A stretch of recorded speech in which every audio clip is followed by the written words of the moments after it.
एक खूबसूरत सुबह एक छोटे से गांव में रामू नाम का एक टोपी वाला अपने काम की शुरुआत करने के लिए तैयार था। रामू एक मेहनती और हमेशा मुस्कुराने वाला इंसान था। उसकी एक छोटी सी टोपी की दुकान थी जिसमें रंग बिरंगी टोपियां थीं, लाल, नीली, पीली और हर तरह के डिजाइन वाली। हर दिन की तरह उसने अपनी टोपियां एक थैली में डाली, एक लंबी लकड़ी पर थैली लटकाई और अपने कंधे पर रखकर गांव के बाजार की ओर चल पड़ा। रामू का सपना था कि एक दिन उसकी टोपियां पूरे गांव में मशहूर हो जाएंगी। रास्ते में एक घना जंगल था, जहां से गुजरकर रामू को बाजार जाना था। जंगल के पेड़ों पर बंदर उछल कूद मचा रहे थे और उनकी शरारती आवाजें पूरे जंगल में गूंज रही थी। रामू ने सोचा, ये बंदर तो बड़े शैतान हैं, लेकिन मुझे अपने काम से मतलब है। वो अपनी धुन में चलता रहा और थोड़ी देर बाद उसे थकान महसूस होने लगी।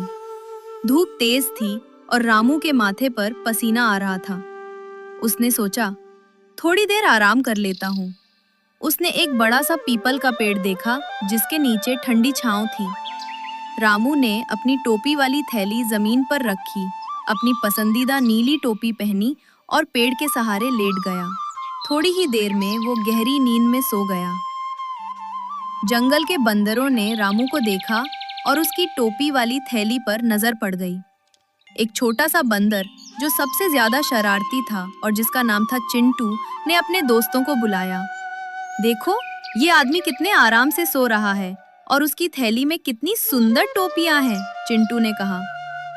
बंदरों ने थैली खोली और एक एक करके सारी टोपियां निकाल ली। हर बंदर ने एक टोपी पहन ली, कोई लाल, कोई पीली, कोई नीली। वे पेड़ों पर चढ़ गए और टोपियां पहनकर उछलने कूदने लगे। उनकी आवाजें इतनी तेज थीं कि रामू की नींद टूट गई। रामू ने आंखें खोली और अपनी खाली थैली देखी। वो घबरा गया और चिल्ला उठा, अरे मेरी टोपियां कहाँ गई? उसने ऊपर पेड़ों की तरफ देखा जहां बंदर टोपियां पहने हंस रहे थे। रामू गुस्से में बोला, तुम शैतान बंदरों, मेरी टोपियां वापस करो, ये मेरा रोज का काम है। लेकिन बंदर और जोर से हंसने लगे। चिंटू ने एक टोपी को हवा में उछाल दिया और बाकी बंदरों ने भी उसकी नकल की। रामू ने सोचा, ये बंदर तो मेरी बात नहीं सुनेंगे, अब क्या करूं? रामू थोड़ी देर शांत खड़ा रहा और सोचने लगा। उसने देखा कि बंदर उसकी हर हरकत की नकल कर रहे थे। जब उसने अपना हाथ सिर पर रखा, बंदरों ने भी वैसा ही किया। जब उसने जमीन पर पैर पटका, बंदरों ने भी पेड़ों पर पैर पटके। रामू के दिमाग में एक आइडिया आया, अगर ये मेरी नकल कर रहे हैं तो मैं इनका फायदा उठा सकता हूँ, उसने सोचा। रामू ने अपनी नीली टोपी उतारी और जमीन पर पटक दी। बंदर जो उसकी नकल कर रहे थे ने भी अपनी अपनी टोपियां उतारकर जमीन पर फेंक दी। टोपियां एक एक करके नीचे गिरने लगी।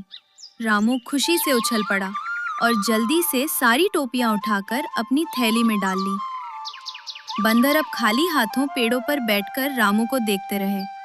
चिंटू को अपनी गलती का एहसास हुआ, लेकिन अब वो कुछ नहीं कर सकता था। रामू ने अपनी थैली उठाई, बंदरों की तरफ देखा और मुस्कुराते हुए बोला, शरारत करने से पहले सोच लेना चाहिए। वो अपनी टोपियां लेकर बाजार की ओर चल दिया। उस दिन उसने अपनी सारी टोपियां बेच दी और गांव में उसकी टोपियां और भी मशहूर हो गईं। बंदर पेड़ों पर बैठकर सोचते रहे कि उन्होंने अपनी शरारत में टोपियां क्यों खोईं। नैतिक शिक्षा, समझदारी से हर मुश्किल का हल निकाला जा सकता है।